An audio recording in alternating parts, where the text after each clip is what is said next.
was only on it for a day, just so you know. I mean, you're not expecting a whole big Doug Jones movie, but I do have a sweet little moment in the film that my character is a result of the problem of the whole film, right? There's a tunnel, and in this walking tunnel, there lives a thing. People go missing. People have gone missing for years, and I'm one of them, and I get tossed back at some point. You think I'm homeless when you meet me, but then later you find out that I was probably abducted by that thing years and years ago. So the leads of the story are a woman and her sister.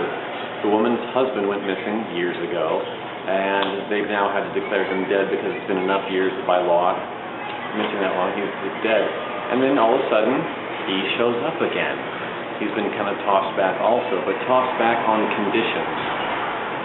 And that's where the suspense and the thrill comes. Is it like, is he really set free, or is there still a chain that goes back to that tunnel? They live right across the street from the tunnel. You know, anyone in their right mind would move. I'm just saying, but these folks. So the tunnel, the relationships, the story that's going on. The two sisters have some great drama. And there's a new boyfriend on because the woman whose husband went missing, she's pregnant with someone else's baby now. Okay. So think of the complications. And by the time I finished watching this rough cut screen that we already saw now, I saw how what's really nice about this is it could be a monster that lives in the tunnel. It could also be, it makes sense that it could all be because of someone's drug use, someone's jealousies, so it could be real people, human issues that could have made this whole story happen, or it could be a monster that lives in the tunnel, and that will be up for you to decide. Absentia, coming to DVD one day soon, I'm sure. Can I ask you just really quick about your working relationship with Guillermo del Toro? Do you guys go into a lot of pre-production? Do you guys talk about like how you're gonna approach each role, or do you guys have a working? Guillermo del Toro, right? It's funny, we don't. We've worked on 4 films together now, and people assume that I make breakfast for him every day. That I'm like, hey, how was your night? No, we don't. We don't hang out that much, really. But when we come to working situation, we know each other like this. It's amazing the chemistry that really works for us. He will have he'll write a character for me, and he will send me a script so I can read the whole story. I can get to know my character. We'll have a sit-down talk about it. And that one talk will be any quirks and any things he wants to see that character incorporate, he'll talk about then. He'll talk artistically about his relationship to the other characters in the story, the whole through line. Very simple and down-to-earth talk. It's not too artsy. It's something anybody could understand. It's Saturday night on Hollywood Boulevard, folks. And then I'm set free to go create this character on my own.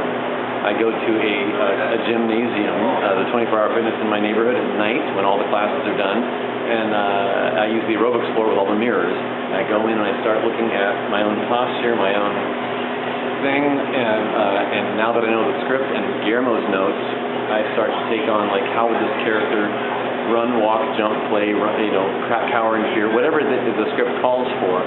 I start working on that. Then the creature effects makeup shop gets involved.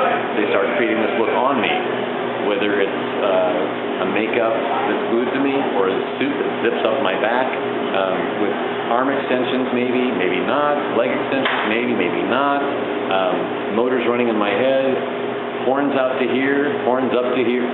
We never know. And all those things kind of help create the movement and the persona that becomes this character. So anything I worked on in the gym might be tweaked when I get this suit on. It's like, I have limitations now, but I also might have enhancements that make a movement even bigger and broader than I can do by myself. So all this comes to play, and then we start filming, and Guillermo del Toro and I speak very little when we're filming, besides action and cut, because we already know where this is going.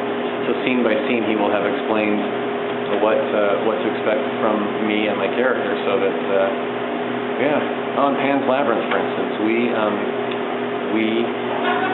filmed for a full week before he sat down with me and said, "I know you haven't heard very much from me on this shoot, and that's because you're getting it right." Well, it's not a great conversation to have with a director. Yeah. When he does have notes, if something's missing or something's not clicking that day, he's very, very good at finding each actor, what motivates them, what moves them, and he'll talk to each one of us very differently. Like on the Hellboy movies, Ron Perlman, Selma Blair, and me, he talks to each one of us very differently because he knows what buttons to push, what to get out of us, what to respond to, and that's a good director that knows his actor well enough to know what will motivate them in that scene to bring the performance that he needs. Brilliant.